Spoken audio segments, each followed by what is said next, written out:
తెలుగుదేశం ప్రభుత్వానికి పేదల సంక్షేమం, అభివృద్ధి రెండు కళ్లు లాంటివని పురపాలక శాఖ మంత్రి నారాయణ అన్నారు.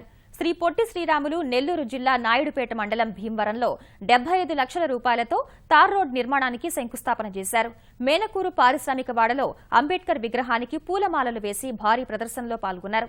ప్రత్యేక ఆర్థిక మండలికి భూములిచ్చిన రైతులకు 25 సెంట్ల భూమి, ఉపాధి అవకాశాలు కల్పిస్తామన్నారు.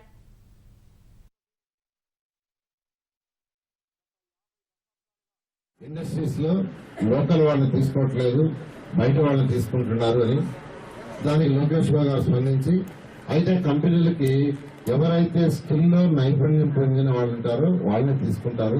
మనం కూడా మన యొక్క రాష్ట్రంలో, మన జిల్లాల్లో, మన గ్రామాల్లో ఉండే వాళ్ళు కూడా నైపుణ్యాన్ని అభివృద్ధి చేసి ఆ ఇండస్ట్రీలో తీసుకోమని చెప్తాం. అందుకని ఒక 8,000 చదరపు అడుగులతో ఒక బిల్డింగ్ నెల్లూరులో ఉంటే చూడండి, వెంటనే ఎన్టీఆర్ ట్రస్ట్ ఆధ్వర్యంలో స్కిల్ డెవలప్మెంట్ కార్యక్రమాన్ని ప్రారంభిస్తాం.